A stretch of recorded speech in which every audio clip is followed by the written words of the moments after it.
오늘 봉독할 말씀을 가지고 주기도문을 주신 이유라는 제목으로 말씀을 나누도록 하겠습니다.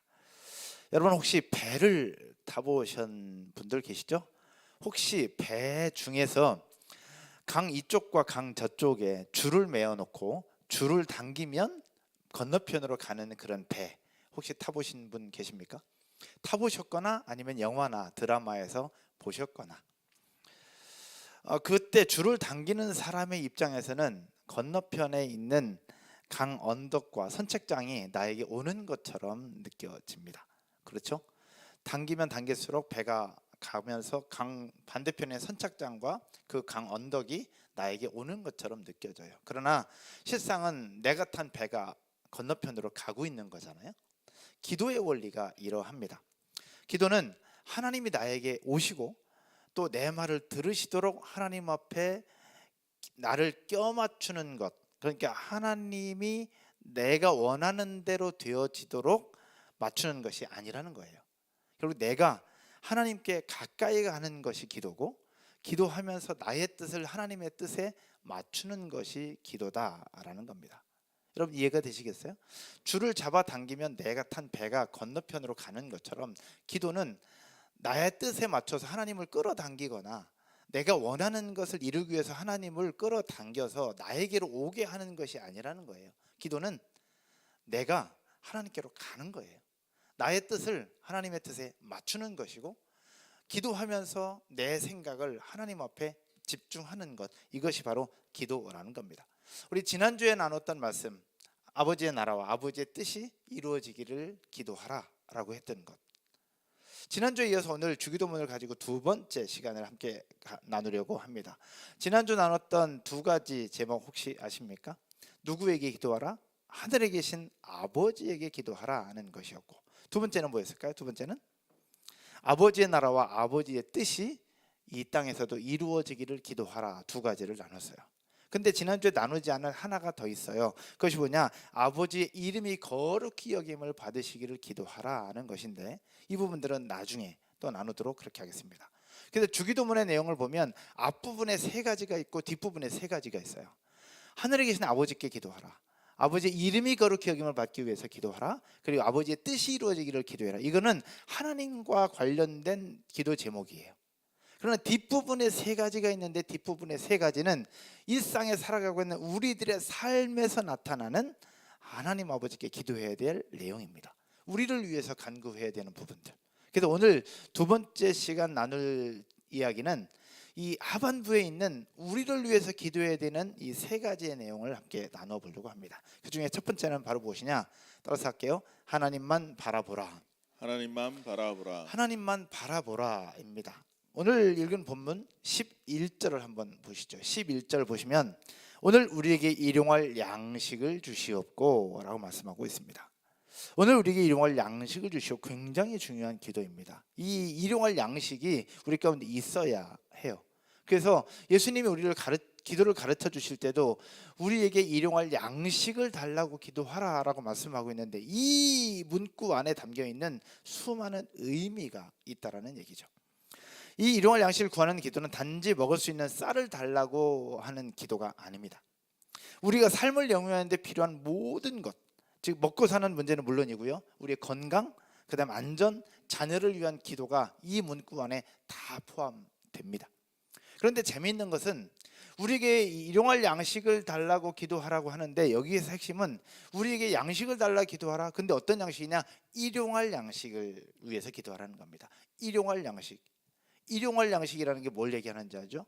매일매일 먹을 수 있는 양식, 많은 양식이 아니라 일용할 양식입니다. 핵심이 그예요. 매일매일 먹을 양식을 달라고 기도하라. 즉 필요한 만큼만 달라고 기도하라는 이야기입니다.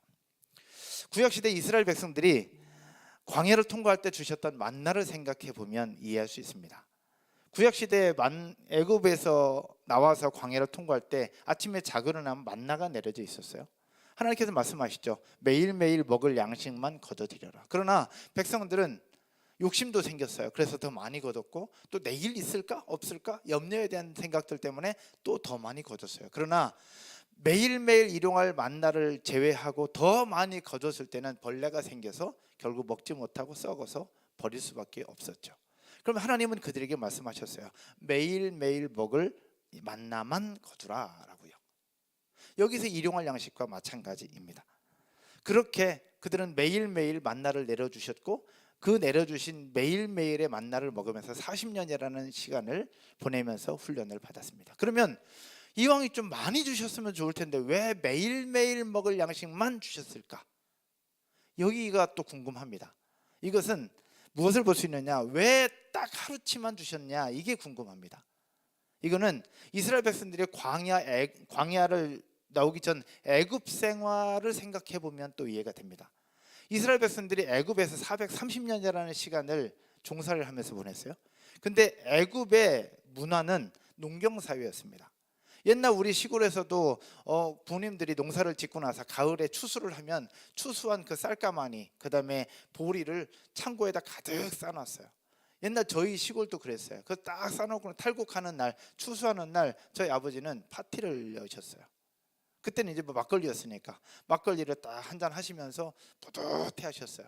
그러면서 하셨던 얘기가 이제 올해는 끄떡 없겠군. 이거 가지고 이제 1년 동안 먹을 수 있으니 끄떡 없겠군 이라고 생각을 했어요. 근데 당시 애굽의 문화도 그러했어요. 애굽 백성들도 추수한 것들을 창고에다 가득히 쌓아놓고 1년 동안 그 쌓아놓은 걸 가지고 먹었어요. 근데 그 속에는 어떤 함정이냐? 애굽 백성들이 추수한 곡식을 가득히 쌓아놓기 위해서는 누구의 수고와 누구의 희생이 필요했냐? 바로 이스라엘 백성들, 종살이하는 이스라엘 백성들의 수고와 그들의 고통과 그들의 희생이 있어야 가능했던 거예요. 이스라엘 백성들은 그 문화 속에서 400년을 삽니다. 그래서 이스라엘 백성들의 생각은 무엇이었냐? 곡식은 그렇게 쌓아놓고 있어야 되는구나. 그렇게 쌓아놔야 우리가 살아갈 수 있구나라는 생각을 가지고 400년이라는 시간을 보내왔던 겁니다. 그 상태로 이제 광야로 나왔어요. 그리고 애굽 가나안 땅에 들어가게 될 거예요. 그러면 이스라엘 백성들의 생각 속에서는 무엇이 있을까? 매일매일의 양식이 아니라 양식은 쌓아놔야 되는구나라고 생각을 했을 수 있다라는 거죠. 하나님은 이 이스라엘 백성들의 생각을 깨고 싶었던 거예요. 그러면서 그들에게 주셨던 것이 바로 만나였습니다. 만약에 이스라엘 백성들이 광야를 지날 때 그렇게 쌓아놔야만 되는 양식을 생각한다면 어떻게 했을까요? 어떻게 해서라도 양식을 쌓으려고 했을 거예요. 그리고 전쟁을 하든 투쟁을 하든 뭔가 어떤 방법으로든 양식을 쌓아놓으려고 그들은 노력을 했어요. 그러다 보면 뭐가 있겠어요? 동족들끼리 가족들끼리 싸움이 일어날 수밖에 없고 누군가를 희생시켜야 되고 누군가와 싸워서 이겨야만 그 양식을 쟁취할 수 있는 상황이었죠. 하나님은 그 모든 것들을 타파시키면서 가나안 땅에 들어가서도 결국 매일매일 주시는 양식에 대한 부분들을 가르치고 훈련시키기 위한 방법으로 매일매일 주시는 만나를 주셨던 겁니다. 결국 광야 생활을 넘어서 가나안에서도 필요했던 매일매일 주시는 양식. 그래서 오늘 우리에게 일용할 양식을 주시옵고 라고 기도하라고 가르쳤던 그 핵심은 바로 무엇이었느냐? 따라서 한번 해볼까요? 우리는 매일매일 하나님께서 주시는 양식을 통해서 사는 것이다.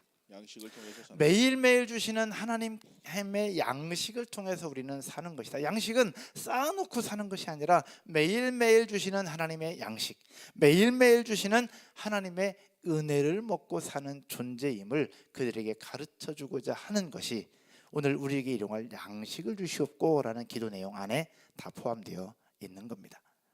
다른 표현으로 얘기하면 매일 양식을 구한다는 것은 딱 하루치만 구한다는 이 의미라기보다는 저는 하나님을 바라보며 살겠습니다. 오늘 또 하나님의 은혜로 살겠습니다. 내일 또 하나님의 은혜로 살겠습니다. 또 그 다음 날도 하나님의 은혜로 살겠습니다 라고 하는 이 고백이 오늘 우리에게 일용할 양식을 주시옵고입니다.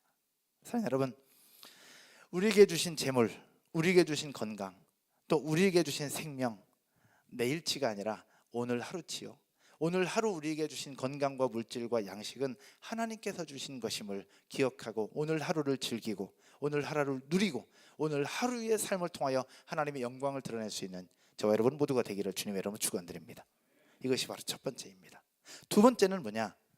따라서 한번 할까요? 서로 용서하고 더 사랑하라. 더 사랑하라. 두 번째는 서로 용서하고 더 사랑하라입니다. 대부분의 사람들이 죄를 지으며 살아가죠. 죄를 지으면 죄를 용서받아야 된다는 것 알겠고 하나님 앞에 죄를 고백하며 용서를 구해야 한다는 것 대부분의 사람들이 동의합니다. 또 그렇게 하고요. 그런데 오늘 읽은 본문 12절에 보면 이렇게 설명을 하고 있습니다. 같이 읽을까요? 우리가 우리에게 죄 지은 자를 사하여 준 것 같이 우리 죄를 사하여 주시옵고. 아멘. 하나님 앞에서 우리가 용서받는 건 이해가 돼요. 그렇죠? 그런데 우리가 우리에게 죄 지은 자를 용서해 준 것처럼 우리의 죄를 사하여 주옵소서. 즉 우리 사람들끼리의 죄를 용서하는 것과 하나님께서 우리의 죄를 용서하는 것과 연결시켜서 말씀하고 있다라는 겁니다. 이 말씀을 어떻게 해석해야 될까?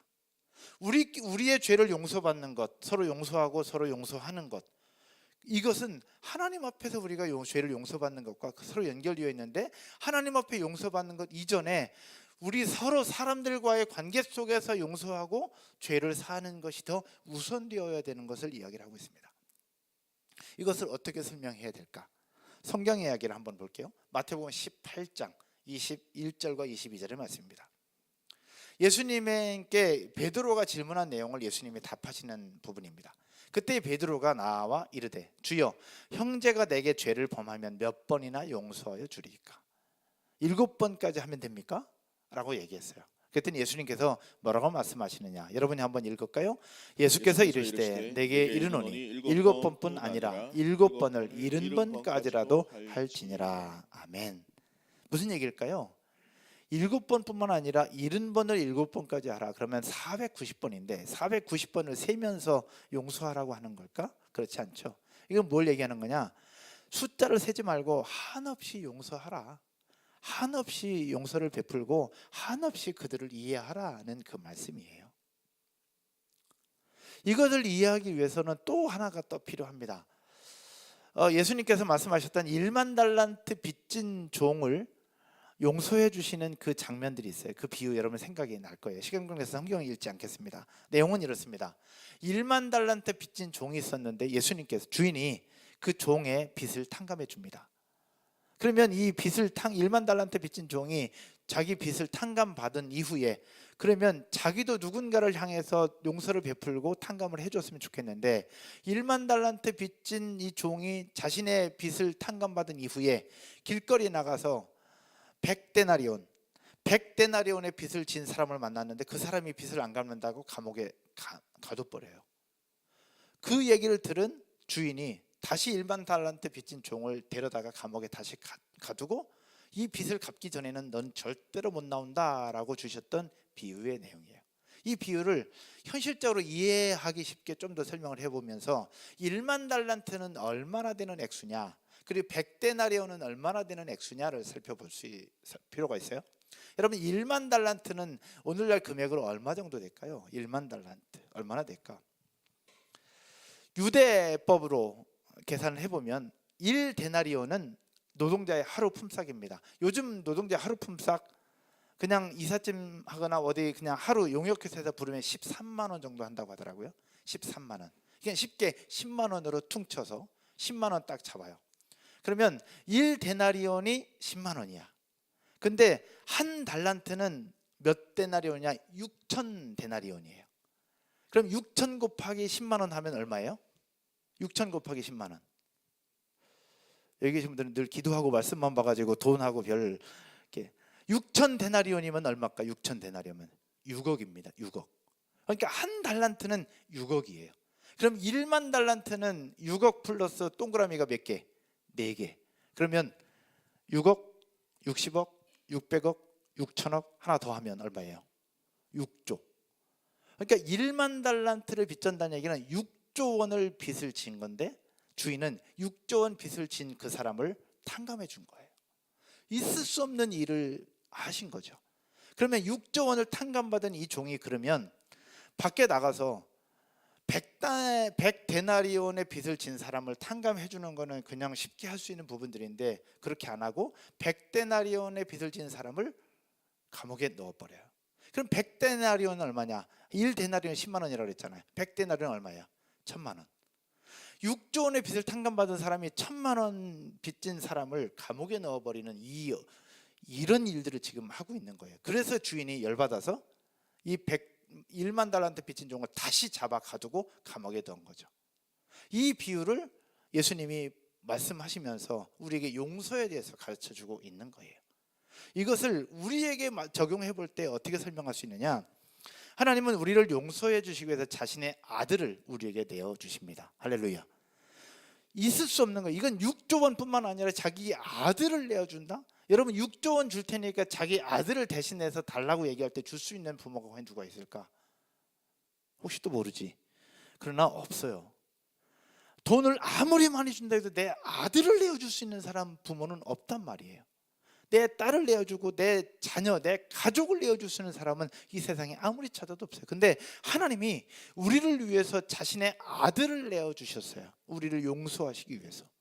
이 은혜와 사랑을 입은 사람이라면 우리 주변의 사람과의 관계 속에서 우리에게 뭔가 죄를 짓고 우리에게 잘못한 그 사람을 향해서 우리는 과연 어떻게 해야 되느냐? 그래서 예수님께서 말씀하시는 거예요. 70번까지 7번이라도 하라. 즉 네가 하나님의 은혜를 입은 것을 인정한다면, 하나님이 내 죄를 용서하시고 너를 구원해 주셨다는 사실들을 인정한다면, 네가 하나님의 은혜를 누리고 있다는 사실들을 인정한다면 7번 뿐이겠느냐? 7번뿐만 아니라 70번씩 7번이라도 그들을 용서하고 그들을 사랑하라 라고 주시는 이 말씀. 그래서 예수님은 기도를 가르쳐 주시면서 얘기하는 거예요. 우리 죄를 사하여 준 것 같이 우리 죄를 사하여 주옵소서. 우리가 우리 공동체 속에서 나타나는, 우리 식구들 사이에서 나타나는, 내 사랑하는 사람과의 관계 속에서 나타나는, 내 가족과의 관계 속에서 나타나는 그 죄의 문제, 깨어져야 될 그 문제들, 그 부분들을 해결할 때 우리 죄를 용서해 주시는 것, 이것을 우리에게 말씀하고 있는 거예요. 그래서 이 말씀 속에 담겨 있는 것은 더 용서하고 더 사랑하라 하는 이야기입니다. 사랑하는 여러분, 하지만 우리는 어떠하냐? 이런 하나님의 뜻을 알고 있습니다. 그렇죠? 알고 있습니다. 그러나 이런 용서라는 부분에 있어서 우리도 모르는 사이에 내로남불의 모습이 우리 가운데 너무 많이 나타나고 있습니다. 즉 나는 누군가로부터 실수하거나 잘못했을 때 나는 용서받고 싶어요. 그냥 이거 왜 또 이해 못 해줘? 좀 이해 좀 해주지. 내가 억지로 한 것도 아닌데, 일부러 한 것도 아닌데 나를 좀 용서 좀 해주지, 이해 좀 해주지 라고 생각을 해요. 그러나 누군가가 나에게 그런 일을 했을 때는 나는 그 부분에 대해서 결코 그냥 간과하지 못하는 거죠. 이건 짚고 넘어가야 돼. 이건 기본이 안 되는 거야. 이건 해야지 라고 생각하는 부분들이 우리는 너무 많이 있지는 않느냐라는 겁니다. 그래서 예수님께서 우리에게 기도를 가르쳐 주실 때 그걸 얘기하는 겁니다. 만일 우리가 우리 죄를 사하여 준 것처럼 우리 죄를 사하여 주옵소서. 그래서 하나님으로부터 우리 죄를 용서받기 위한 조건으로 우리가 누군가를 용서하는 것이 아니라 하나님이 우리의 죄를 용서해 주셨다는 것을 인정하는 사람의 증명으로 누군가를 용서해 주는 거예요. 내 가족을 용서하고 내 남편의 실수를 이해해주고 또 내 아내의 부족함을 인정해주고 우리 함께하는 우리 세론들의 잘못이나 세론들의 그 문제, 부족함을 이해해주고 용서해주고 그러면서 더 사랑하는 것. 내가 용서받았다면 나도 누군가를 용서해 줄 수 있는 것. 그러나 내가 받은 용서는 6조 원 아니라 더 어마어마한 하나님의 아들을 우리가 얻었는데 내가 무엇을 못하겠느냐라는 겁니다. 사랑하는 여러분, 하나님께서 우리에게 가르쳐 주신 기도의 내용 두 번째가 이것입니다. 우리가 우리에게 죄진 자를 사하여 준 것 같이 우리 죄를 사하여 주시옵고. 이 말씀을 가지고 서로 용서하고 더 사랑하기를 실천하는 저와 여러분 모두가 되기를 주님의 이름으로 축원드립니다. 쉽지는 않습니다. 쉽진 않아요. 그러나 성경은 아까 성경 통독 얘기했는데 너무 좋습니다. 성경 통독해야 하고요. 성경 읽어야 됩니다. 그러나 중요한 것은 따라서 해볼까요? 성경 통독보다 읽는 것보다 더 중요한 것은 그 말씀으로 내가 사는 것이다. 오늘 감사의 고백 너무 고마웠어요. 성경을 읽었어요. 근데 먼저 그의 나라와 그의 의를 구하라는 그 말씀 계속 와닿는 그 말씀을 가지고 내가 실천하고 적용하고 내 삶 속에서 그대로 살아보려고 발버둥치는 저 모습이 우리 가운데 원하시는 하나님의 뜻이라는 겁니다. 우리에게 죄진 자를 사준 것처럼 우리도 누군가를 용서하고 이해하고 받아주고 긍휼로 대하는 저 여러분 모두가 되실 줄로 믿습니다. 마지막 세 번째는요, 하나님의 전신갑주를 입으라입니다. 따라서 할까요? 하나님의 전신갑주를 입으라. 아주 옛날 복음성가인데 혹시 여기 계신 분들은 아실 것 같고 우리 승수강사님 아실려나 모르겠네. 옛날 곡도 너무 많이 아시던데, 오늘 집을 나서기 전 기도했나요? 그 다음 오늘 받을 은총 위에 호소했나요? 기도는 우리의 한시 빛으로 인도하니 앞이 캄캄할 때 기도 잊지 마세요. 혹시 생각나요? 예. 그래서 옛날에 그 대문 앞에다가 오늘 집을 나서기 전 기도했나요? 라고 하는 팻말도 붙이고 다니고 이렇게 했었어요. 근데 오늘 집을 나서기 전 기도했나요라는 이 곡에 정말 중요한 하나님 나라의 원리가 담겨 있어요. 그 원리가 바로 뭐냐? 오늘 보면 13절이에요. 13절 한번 보여주시죠. 우리를 시험에 들게 하지 마시옵고 다만 악에서 구하시옵소서. 예수님은 우리가 살고 있는 이 땅에 악이 가득하다는 걸 알고 계셨어요. 그래서 제자들에게 우리에게 기도를 가르쳐 주실 때 미리 기도하도록 말씀을 해 주셨어요. 성경을 보면 악의 모습은 에덴 동산에서부터 있었습니다. 아담과 하와를 꼬셨죠. 그리고 광야를 지나는 이스라엘 백성들을 유혹했어요. 심지어 신약시대 넘어오면서 지난번 봤던 것처럼 예수님까지 찾아와서 예수님을 유혹하면서 예수님을 시험했던 존재들이 악의 세력이에요. 예수님에게까지 찾아왔다면 오늘날 우리에게는 어떠하겠는가? 우리에게도 변함없이 끊임없이 찾아오고 우리를 유혹합니다. 어떤 수단과 어떤 방법을 통해서 우리를 넘어뜨리려고 합니다. 어떨 때는 두려움으로 우리를 사로잡기도 하고요, 어떨 때는 천사처럼 나타나서 우리를 달콤한 유혹으로 우리를 흔들기도 합니다. 하나님은, 아니 예수님은 이걸 너무나도 잘 아셨어요. 그래서 우리의 모든 삶 속에서 기도할 때 이렇게 기도하라. 즉 무엇이냐? 시험에 들게 하지 마시옵고 다만 악에서 구해달라고 기도하라라고 말씀하고 있는 거예요. 여러분, 기도 중에 방패 기도라는 것이 있습니다.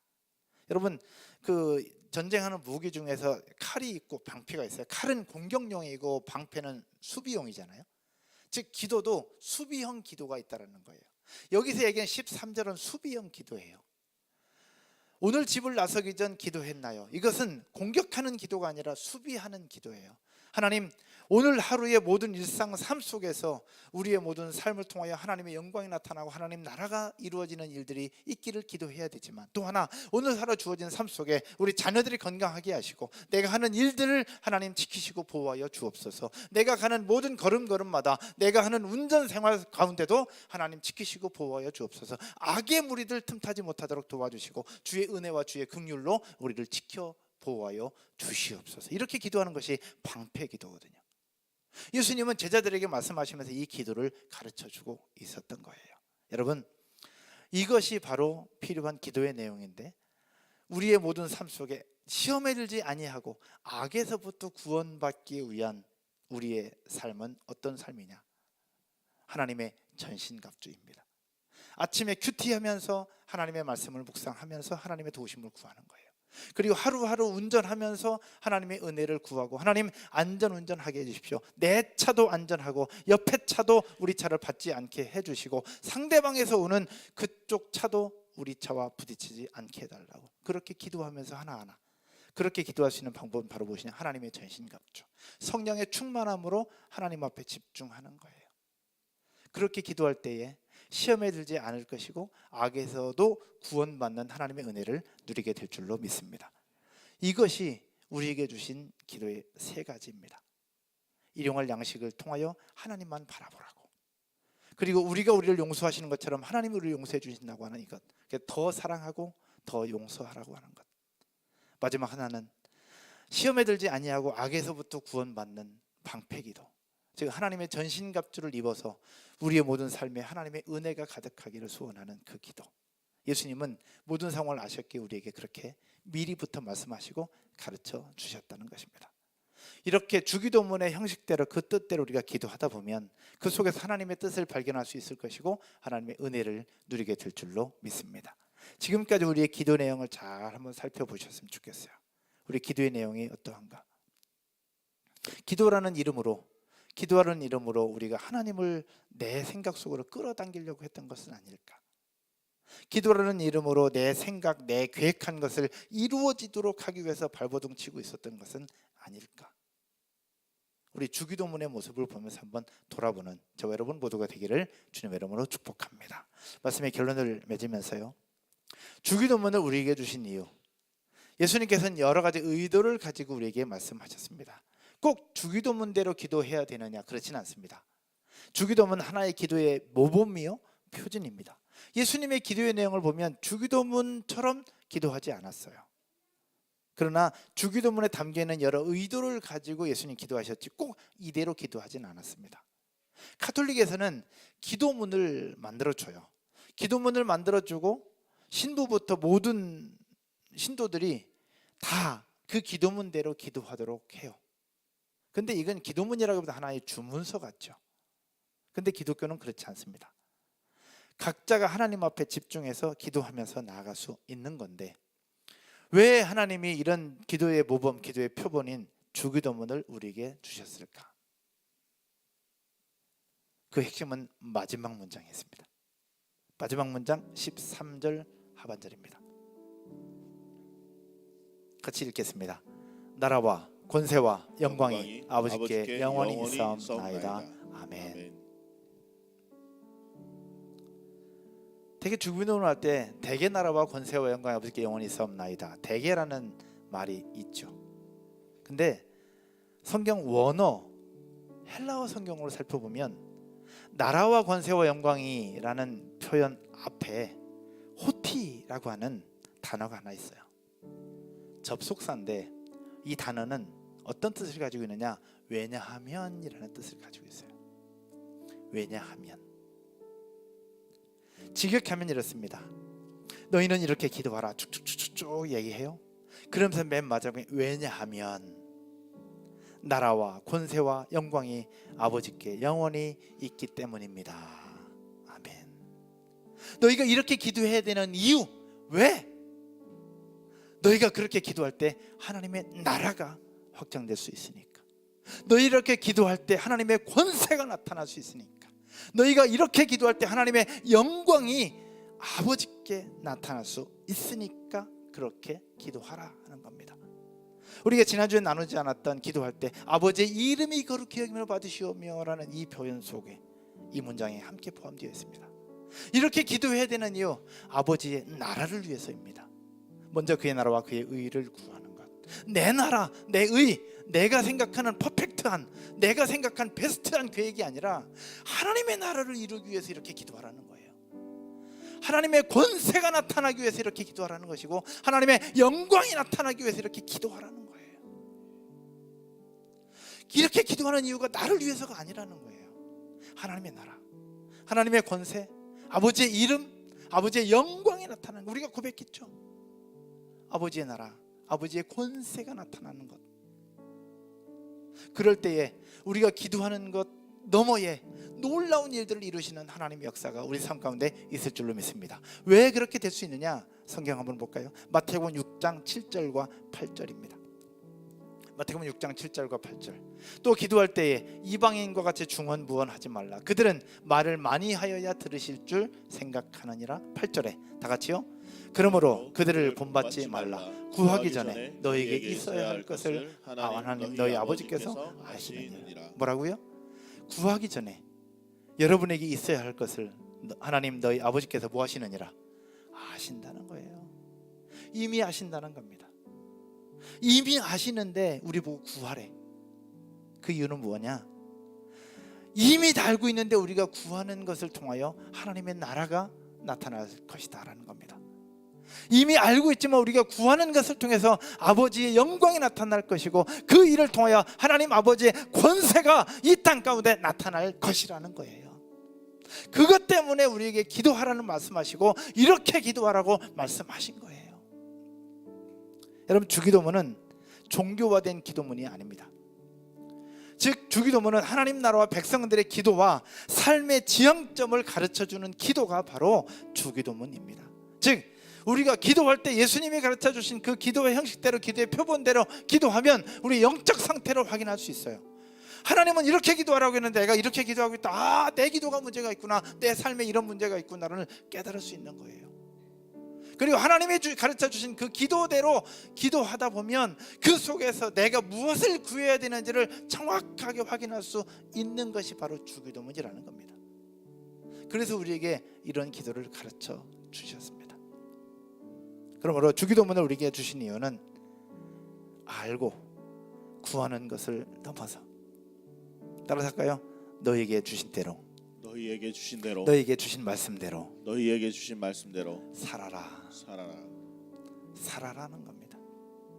알고만 있지 말고, 읽지만 말고 그 말씀대로 살아라입니다. 하나님을 바라보며 매일매일 일용할 양식을 구할 때에 이 양식은 하나님이 주신 것임을 고백하며 하나님 앞에 나아가라는 것이고, 내로남불 모습이 아니라 내가 하나님으로부터 은혜받았고 용서받았다면 나도 누군가를 이해하고 용서하고 품어주고 기다려주고 받아주는 삶, 나도 실천하라는 거예요. 또 하나, 먼저 그의 나라와 그 일을 구하며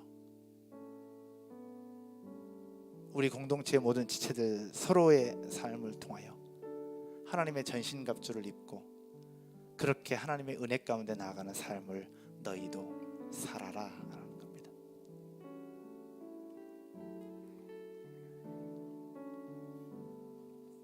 주기도문을 우리에게 주신 이유, 머리에서 가슴에서 이제는 내 손과 발을 통하여 주신 말씀대로 살아라 주신 말씀임을 기억하면서 그렇게 오늘도 이번 한 주간도 하나님의 은혜 가운데 먼저 그의 나라와 그의 의를 구하며 하나님의 나라와 권세와 영광을 위해서 살아가는 저와 여러분 모두가 되기를 주님의 이름으로 축원드립니다.